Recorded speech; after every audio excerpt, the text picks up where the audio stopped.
Hi, my name is Pre-Med Doctor, and welcome to the first lesson about how to get into medical school. This lesson will give you a broad overview of the whole application process, starting from first year all the way to fourth year.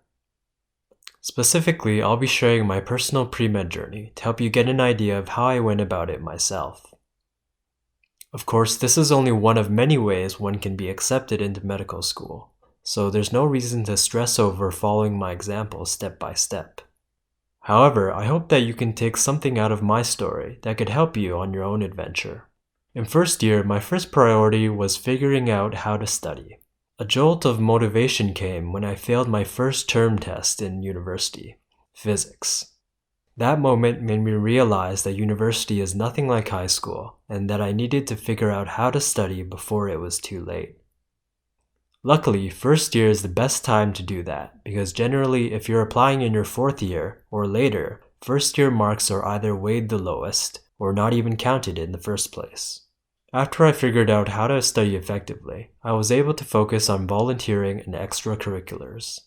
By the end of my first year, I was only volunteering once a week as a patient visitor at the hospital, and my only extracurricular was joining an a cappella group. My final priority was to choose a major. I ended up choosing my human biology major because of my interest, and more importantly, it was a manageable major in terms of GPA. This is important because although you may love a specific major, if it is a GPA killer, applying into medical school becomes very difficult. I recommend talking to your upper year peers about majors. Although relaxing in the summer was a great idea in high school, if you want to stay competitive in university, ain't nobody got time for that. Summer is a good time to do summer research. I started doing research in my first year summer as a volunteer. I decided to stay at the same lab every summer because I wanted to increase my chances of getting presentation and publication opportunities in the future. Furthermore, because I became familiar with the lab and its protocols in my first year, when I had to balance research and MCAT studying in the summer of my second year, it was much more manageable. Before we go there though, second year was definitely my worst year. Many of my friends felt the same way. Second year came with new concepts that I was weak in, such as statistics. Furthermore, on top of my existing commitments, I took on a part-time job and joined another club before I was fully ready to take on the difficulty of second year. Fortunately, because I had developed a pretty good study method in first year, I was able to recover a bit while still maintaining my commitments outside of school. The important lesson I learned was that I shouldn't take on more than I can handle. In hindsight, being patient and slowly adding responsibilities in manageable chunks would have saved me a lot of stress in my second year.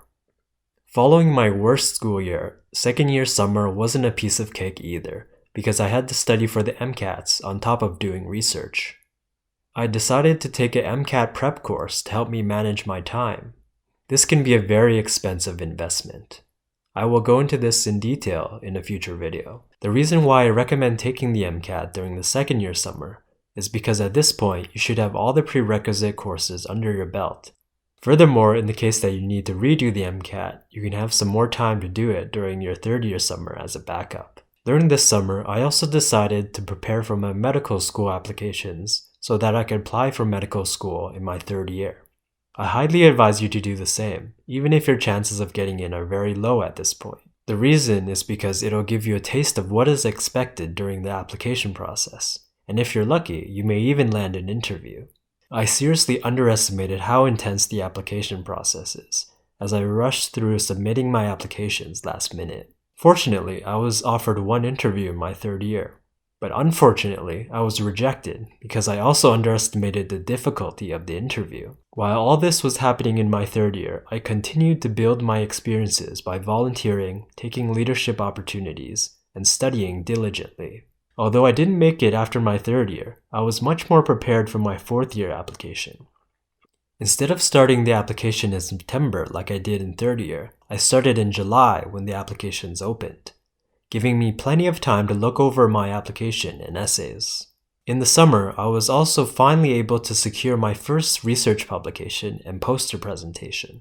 I was also elected president in my club at the end of third year and was awarded a volunteering award for my commitment. All these aspects helped me land an interview at all the Ontario medical schools I applied to in my fourth year. a huge difference from the year prior. Exposure from the year before also helped me prepare for the Casper and the interviews. I began practicing in January before I even had any interview invites, rather than just a few weeks before like I did in third year. This helped me tremendously as I could see what a significant difference that had on my confidence during the interviews. In the end, I was able to choose the school I wanted to go to because I was offered multiple acceptances.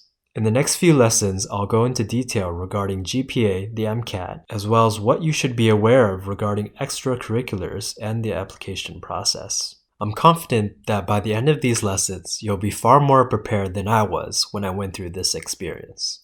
If you like what you're seeing, please send this course to your friends. Please check out our next lesson on the importance of the GPA.